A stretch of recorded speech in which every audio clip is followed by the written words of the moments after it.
Hello folks, I'm John Myrie and welcome to the Wisconsin Northland Outdoors. On this week's show we have reports and tips for you from Jarrett McCarthy down at Hayward Bait and Bottle. And then we talk bass and bluegill fishing with Ken Milender from Hayward Bait and Bottle. And then lastly, we talk muskies with Muskie Pro Pete Maina. Lots to cover on this week's show, all coming up right after these messages.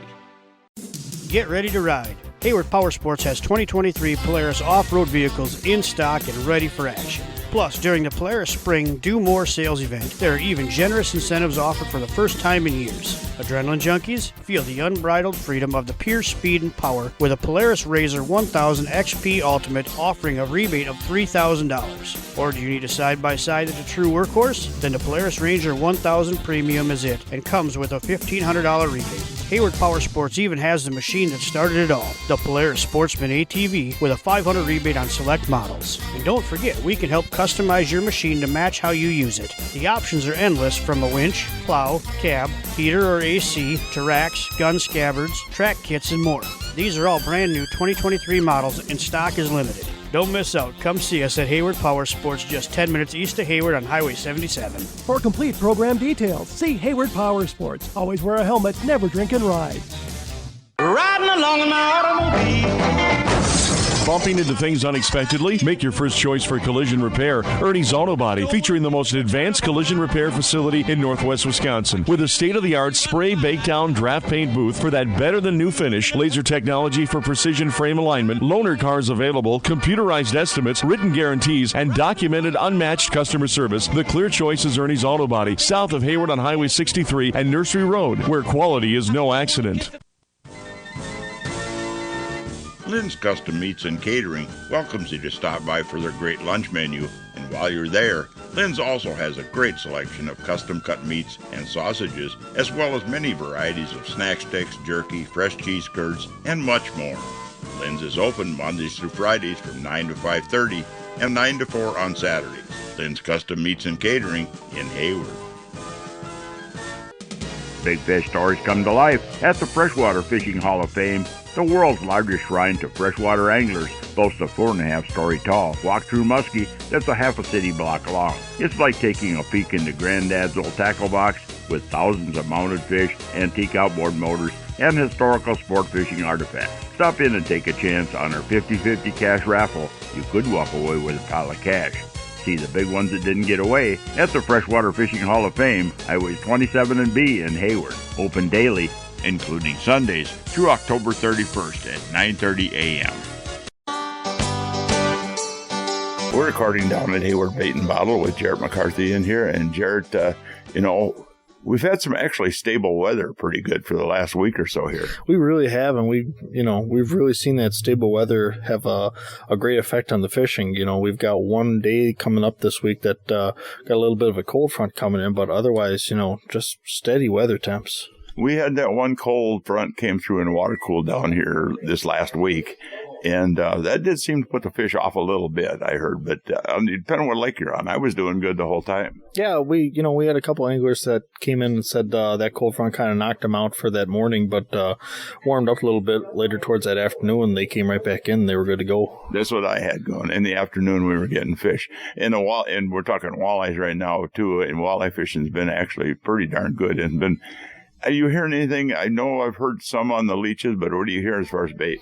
As far as bait, it's been, almost strictly a minnow bite right now. Most guys are out there using fatheads and walleye suckers. Water's still a little on the cold side for leeches, but, we're starting to hear some success going with leeches. Yeah, and I've heard some good reports on some of the big lakes, guys throwing stick baits and crankbaits and stuff and jerk baits. Yeah, we have too. Some of the big, deeper, clear lakes, a lot of the guys are up shallow. And let's talk crappies and pinfish. Now, I'm getting good reports on the crappies. I haven't been after crappies yet, but I'm having reports that they're up in skinny water and getting to do their thing. Yep, they are. I was out crappie fishing last week myself, and they're definitely up along the shorelines right now. They're in the timber. They're in any kind of structure along the shoreline right now. And people are going out looking for those crappies up shallow, too. The one thing I always find is that I don't find them in every little bay. You can have 6 little coves that look ideal, and one of them or 2 of them are going to have the crappies in there. Yep, it's just hunting and pecking for them like usually, but usually when you find one, you find a little colony of them. and this time of year, when they're nesting, it's a really easy time of the year to catch them, but this is the time of year when they are making fish for future generations. So when you're going in looking for those fish on the nest, do your best to, practice selective harvest. And if you get on the fish when they're back in them coves and stuff too, they do get real spooky. They do, yeah. So, a good pair of polarized sunglasses right now so you can see those fish from a little ways away and make accurate casts in to get them, so you're not spooking them left and right with the boat running through the shallow structure. Yeah, it helps. You said selective harvest too, and the DNR, I've talked to the DNR guys before, and they're saying harvest what you're catching. If you're catching all 8 and 9 inch crappies and a few 10s and 12s, you should be throwing a few 10s and 12s back and keeping the 8s and 9s. If you're catching all 10s and 12s, that's a different story. But, just kind of, if you're catching all 8s and 9s, it tells you that the lake has got that really strong year class in there and it could support some harvest and maybe a lot fewer of the bigger ones. And realistically, if you're in a lake and you're catching, 8 and 9 inch crappies on average and you're catching a couple of those 10 to 12 inches, those 8s and 9s are going to be your perfect fish to eat. And those younger fish, whether it goes for panfish or walleye or what have you, those younger fish are definitely the more tender and the better tasting meat too. So don't think that just because you're catching a bigger fish, it's going to taste better. Just because you get more meat, you can definitely practice selective harvest and take some smaller fish and still have the same quality. As far as other fishing, anything on northern pike out there? We're hearing a little bit on northern pike. Still seems like they're back in the shallow baits. They're sunning themselves whenever they get the opportunity. Some guys get them on live baits. Some guys are fishing spoons and spinner baits, but pike fishing's been okay. And another thing we're going to talk about here is the bass fishing. Bass fishing is something that's been growing like crazy up north, and it's been popular all over the country, though, for a long time. Yeah, it really has. It's gained a lot of popularity up here, and you can kind of see it when you walk through any of the shops, including ours, with how well-stocked we are with bass plastics and spinner baits and crankbaits or what have you. But, a lot of guys that are, even just getting into fishing, bass are like that number one game species that you're going to start off with. When I came up here 40-some years ago, it was mostly walleye stuff and panfish stuff and musky stuff. You hardly didn't find much for bass lures and plastics. And now it's all over the place. A lot of guys enjoy fishing largemouth out there on the lakes. There's a lot of tournaments around here for them. And then smallmouth, they are they're a fun little critter. You got to go out and catch. I mean, they're so curious. They're so acrobatic. When they jump, it's a thrill to catch a smallmouth. Yeah. I always have said this, that when you start to see those dragonflies hatching, and we'll start to see that sometime here toward the end of the month, and when you start to see those, that's when you start pulling out the pop-Rs and the topwater baits and the smallies. You can have a blast catching smallies in some of our lakes up here on topwater baits. And it is so much fun with topwaters just to see them come out and just destroy topwater baits. A lot of guys up here are using, the pop-Rs, the whopper ploppers, and what have you like that. There's just so many different ways to throw a topwater up here, and those smallies, they never disappoint. With smallies too, just like with jerkbaits. So I think a big mistake people make is they work too fast. You want to leave a little pause. If you twitch a pop-R, twitch it, leave it sit there for a little bit, and then twitch it again. Don't pop with it. You want to just give them a little chance to look at it and think about it. I got some advice one time, from my dad and my gramps with fishing topwaters. It's, pop that bait, and then you wait for that weight to come off the bait to clear, and then you pop it again. So, don't think that you have to go super fast. You can go with a slow presentation on a topwater. As far as harvest on bass, the smallmouth, most of that is catch and release up here. In fact, some of our better lakes are 18-inch minimum. Yeah, a lot of those. One fish. Yep, which is a good thing. A lot of the smallmouth up here is catch and release up until, I think it's the third week of June, and I believe they do that to protect them on their spawning beds up here. But as far as harvest of largemouth go, when you get a largemouth and you take it out and you fillet it up, one of those nice 14, 15-inch largemouth, that fillet looks a lot like a 14, 15-inch walleye, and it tastes pretty similar too, as long as you take out the bones in there. Especially them small ones, what they want. Them 10s and 12s even, on some lakes, they make it legal to take them because they're so plentiful out there. But, there are bass lakes up here that are managed like the Tiger Cat chain, where the mid-sized bass, you can't keep them. Yep, absolutely. And that's to make a better fishery up here. They do that with all sorts of fish species up here, to make certain lakes a better destination than others for bigger fish. Regulations that we've seen a lot of changes over the years, and most of them are to make the fishery better yet. Yep, absolutely. We had that the change on the flowage last year from 25 to 10 panfish, and it might take a couple of years to see the return on that, to see some of those bigger fish come back. But yeah, it's all for the better. Let's talk a little bit about the shop down here. A lot of people in here over the last week or two, I'm sure. Whole bunch of people in here, a lot of people getting out fishing. We're well stocked with just about everything down here. We're constantly seeing stuff walk through the door, restocking and getting, new items out. So whatever you're looking for, even if we don't have it, come on out and bend our ear and we'll make sure we get it for you. Well, you got a lot of bass plastics and bass lures and a lot of panfish stuff, walleye stuff, and you got about 90 feet of wall of muskie baits for the guys that are after the muskie. Absolutely, and we got muskie season, so we're getting all of our good muskie stuff in right now. So if you're itching to get out and get prepped for it, we're here for you. Yeah, muskie season opens the weekend we're airing this, so. Yeah, we're close. Absolutely. Yeah. Okay, well, thanks, Jarrett, for coming on here. Thanks, John. Well, folks, we need to take a break right now and hear from some of the fine sponsors that bring this show to you every week. When we come back, we'll be talking fishing with Ken Milender from down at Hayward Bait and Bottle. So stay tuned. We'll be back right after these messages. Hayward Bait and Bottle is your one-stop for the Hayward area's largest selection of rods, reels, lures, fishing electronics, boating supplies, and much more. Whether you fish for bass, walleyes, panfish, or muskies, at Hayward Bait and Bottle you'll find everything you'll need for a successful season. Check out their huge selection of muskie baits, and again this year, they've expanded their selection of soft plastic bass and walleye baits. In the bottle shop, you'll find a full selection of beer and liquor. Hayward Bait and Bottle is your one-stop sport and bottle shop. The Hayward Lakes Visitors and Convention Bureau in Sawyer County, Wisconsin welcomes you to our Northwoods hometown. No matter the season, no matter the activity, you'll always be surrounded by our great outdoors. What more could you ask for in a vacation destination? Woods, waters, world-class events. Contact us for information on lodging, dining, attractions, events, trail conditions, and more. Order your free vacation guide and start planning your getaway today. Visit us at haywardlakes.com or call 1-800-724-2992. Make the deal of a lifetime on a new Lund from Hayward Power Sports. Save over $21,000 on a fully loaded 1975 Pro V Sport. Or we've discounted the 2075 Pro V Sport Limited over $34,000. We have remaining 2022s and the brand new 2023 Lunds are here with more arriving weekly. From the 1650 Angler SS that's ideal for fishing small bodies of water, all the way to the 1875 Impact XS that's perfect for family fishing for up to 6 people. Get your new Lund today at Hayward Power Sports, just 10 minutes east of Hayward on Highway 77.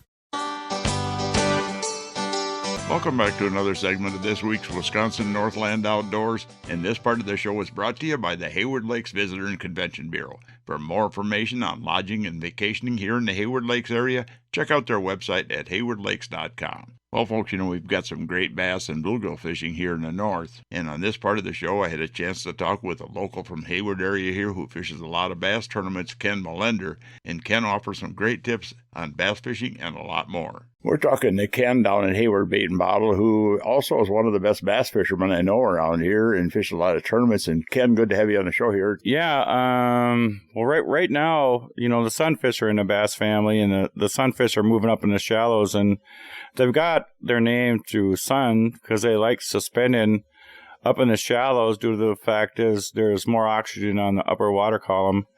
And right now, the best bite is fly fishing. Just because of all the sunfish on high sun are way up high in the water column, even though you might be on a tree in 10, 15 feet of water. And then once the weeds start growing a little better on the bottom, they'll spread out a little bit more, from that 5 feet all the way up to a foot of water right now. Well, Ken, as we start getting warming water and we get toward the end of May, usually, we start to see more and more bug hatches going on in the water, which is a food source for the fish. And to me, that kind of triggers a topwater bite. Yeah, we just had the dark moon come through, and the full moon's toward the end of the month or the first part of next month. I don't pay a whole lot of attention to the moon phase because I just have to fish the conditions for that day. But most of the sunfish should be on the beds towards the end of the month. The water temp varies. It cooled off like 4 degrees this last weekend, but most of the water temp should be in the mid to upper 60s coming this week.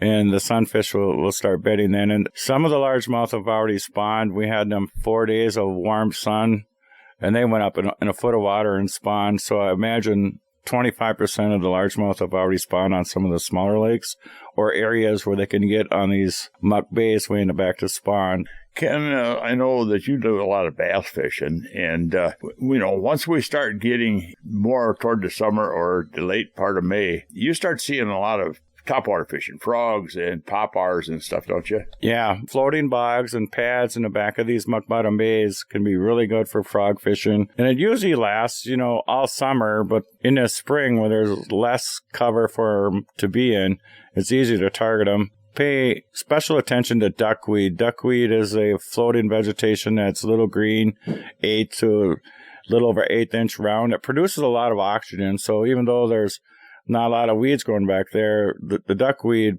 creates more oxygen per surface area than any plant in our ecosystem. When you're fishing a frog, you moving it quicker, or are you leaving some pauses? How are you fishing that? Well, there's several companies that make different frogs. Like Product 13 makes a frog that's really good for walking the dog for those guys that want to create a lot of action without making a lot of lateral movement. And then there's popping frogs where you want to call the fish, to your bait. And then there's regular frogs where you can just kind of jerk them and pause them and pull them like a normal frog would. Kick his legs and go like 18 inches and then kick again and then let it rest on top of a lily pad. Try to make it as natural as possible. Yeah, I know. And any tips as far as what happens if they miss a bite? A lot of times you'll have those fish, especially the largemouth, they blow up on it, but there's no fish attached. Yeah, most people set the hook based upon the visualization, and so with braid, you don't want to use a heavy rod action. You want to use like a medium, kind of a glass composite. Ugly Stick makes one that's pretty good. It might say medium heavy, but it's got a glass composite, so it's more forgiving. I always use 20-pound fluorocarbon in super clear water, but that can go against you on working the frog, because the fluorocarbon sinks, so otherwise I'll go with 20-pound regular model that floats.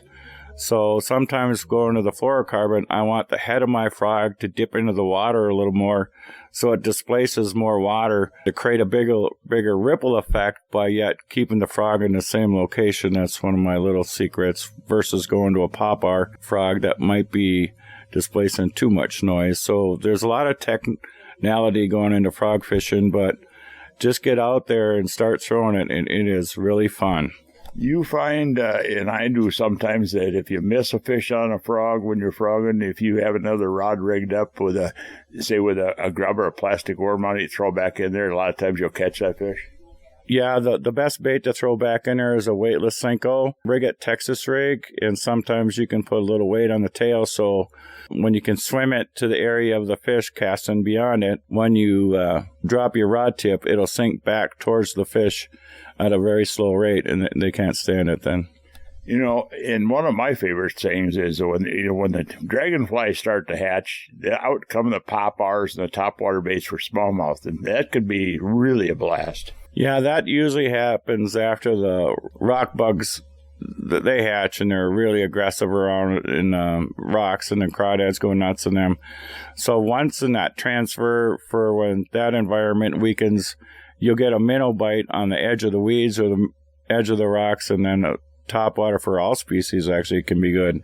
I notice when, especially smallmouth, though, it seems like that, just like fishing a jerkbait, that pause between your twitches on like a popper or surface popper is almost crucial for smallmouth to successfully catch them. Yeah, a lot of times you have to dead stick it, and you'll see the smallie come up and look at your bait. Sometimes they want the feathered trailer, sometimes they don't, and sometimes they want a popping bait.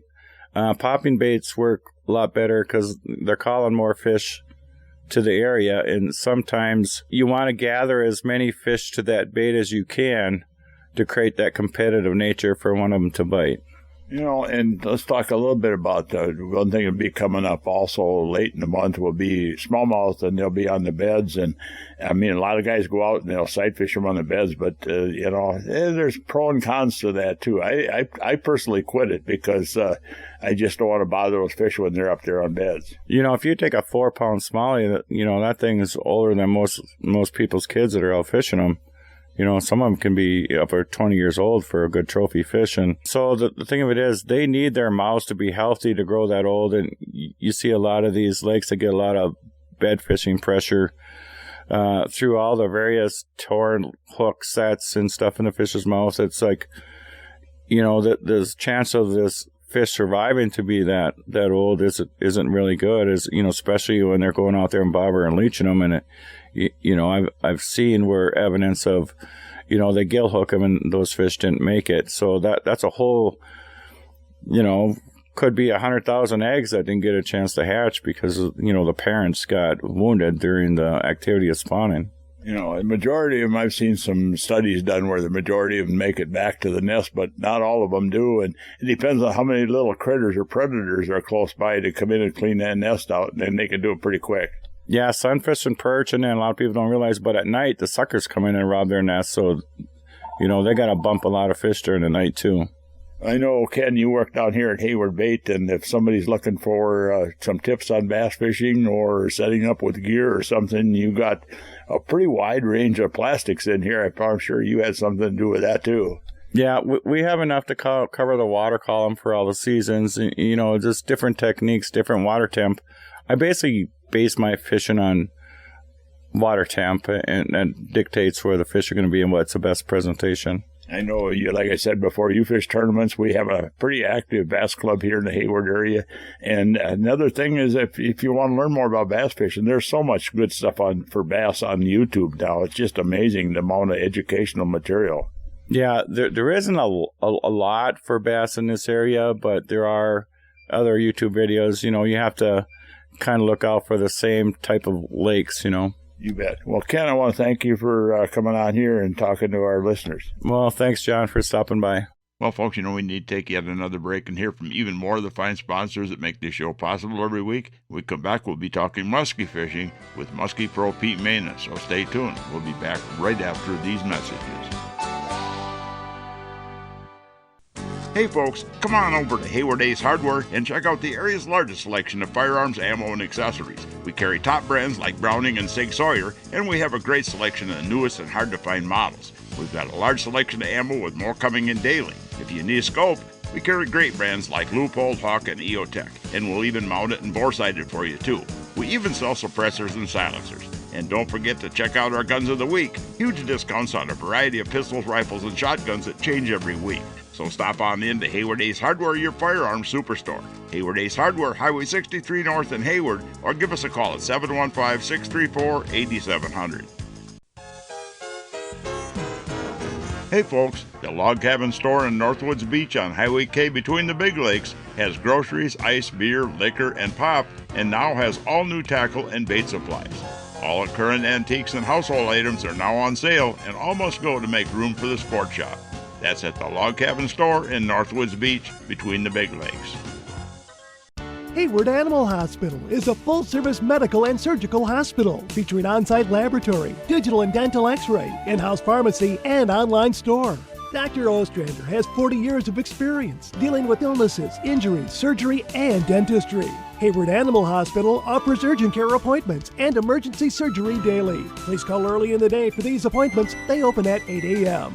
Hayward Animal Hospital is located 1 mile east of Hayward on Highway B. Call 715-634-8971. If you'd like to have your time fishing be more enjoyable and productive, hiring a fishing guide can be a good investment. Whether it's learning more about fish patterns throughout the year, learning how to use your depth finder to find the best spots and fish, learn how to use that GPS to get the most out of it, or learn better boat control. A day on the water with a guide can really help you to be a better angler, as well as make a day on the lake very enjoyable. To book a guide trip this year or get more information, you can find us on the internet at www.wiscnorthlandoutdoors.com and then just click on Area Guides. Welcome back to the last segment of this week's Wisconsin Northland Outdoors. And folks, you know, with the muskie season now open, on this part of the show, we'll be talking muskie fishing. We're talking to muskie pro Pete Maina about muskie fishing a little bit now that we've looking at open water and open season. We're getting to that time finally. Yeah, the open water was welcome, and now muskie season. You know, let's talk about the early part of the muskie season. You know, a lot of guys talk about small baits and the fish are more lethargic, but, you know, water temperatures are actually pretty good out there. Yeah, you know, the ice-off was definitely late. I do know that the fish, at least on the deep clear lakes, were spawning still here just a few days ago. So technically, you could say we're late to a certain extent, but I'd say the water temps are pretty much in line and caught up. One thing I do think we're a little behind per average on weed growth, still in a lot of cases, but overall, I think everything's setting up pretty good. And you know, as long as we have fairly steady weather patterns, no extreme heat, no extreme cold fronts, you know, it could be really, really good. You know, for the early part of the season, you recommend smaller baits usually? Well, that's such a tough question because the fish make the rules, and I think in general, yeah. I mean, you know, I think that's where you start. But what I do tell people is that you certainly don't have to wait for the little duckies to be out to try topwater, and you certainly don't have to wait till July to try bigger baits. And a good general rule I kind of go by is if whatever is normally happening or should be happening weather-wise for that time of the year, if that's occurring, most likely you're going to be able to go with bigger, more aggressive presentation. So that's size and probably speed as well. So this time of the year, it should be gradually warming up.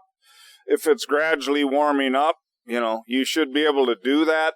If you do have the extreme cold or the extreme heat, most likely, there's always exceptions to that rule too, but most likely it's going to be tougher. Most likely you're going to have to get tighter to the structure. You're going to have to be more in their face, probably slow down, rip things through the weeds like soft plastics and jerk baits or whatever to make it work. And, you know, just really working the structure hard and hoping to trigger a strike, dropping something on their nose. That's normally the way it works, John, and you know that. You know, we're talking bait size. You know, what necessarily we might think is a big bait is really not big to a big fish. Well, that's the whole thing. I mean, you know, you see, you don't have to start musky fishing to see what fish will do. You know, you'll have perch try and eat a 5-inch crankbait that they're throwing for a walleye or something, and it's the same deal. If they can swallow it, they'll eat it. So, I mean, you know, if you're a big old gal muskie and something comes by that's, you know, 2-3 pounds, you might as well eat that, right? If it's easy, and so that's the whole thing. But it's just one of those things you got to play with. I would say overall, John, the odds are still with smaller. But, boy, certainly don't go small only. You know, you do want to have those bigger baits out there. And then all these lakes are different, too. I have no idea. You know, the only thing that really makes sense is, you know, the forage base. And one lake can be different than the other, just a lot more large forage or just more suckers in general in one lake than the other. So if there's a whole lot of a certain type of forage and it's a bigger forage, obviously, they're going to be taking advantage of that because there's a lot of it. In another lake, there might be a ton of minnows and, you know, some smaller type prey species that they're targeting, and that may make them target smaller baits overall if that's the case. So, you know, there's little things like that, but the reality is what you and I talk about is probabilities. But that's, you know, the fish make the rules beyond that. Yeah, muskie fishing is a whole other game out there. It's different than most fishing. It's more like hunting, I think. Oh, it's definitely like hunting. I just got done with over a month worth of turkey hunting, and turkey hunting reminds me exactly of muskie fishing. There's a lot of frustration and work at times, and then all of a sudden it just happens. When it happens fast. Pete, I want to thank you for coming out here. Yeah, you bet, John. Well, folks, you know, we're about out of time for this week's show. I'd like to remind everyone out there that if you miss a show, go to our website at wnoradio.com. And from there, you can link to our podcast site, and the show is also on Spotify and Google Podcasts every week. And also, if you're looking for information on vacationing and lodging here in the Hayward Lakes area, check out the Hayward Lakes Visitor and Convention Bureau website at haywardlakes.com. Thanks for listening, folks. We're out of time, and we'll be back again next week with another interesting show for you. Listen with me, I'm gonna take you there to our Wisconsin outdoors, our Wisconsin outdoors. This program has been produced and hosted entirely by Wisconsin Northland Outdoor Communications. Any and all views expressed are not necessarily those of the station.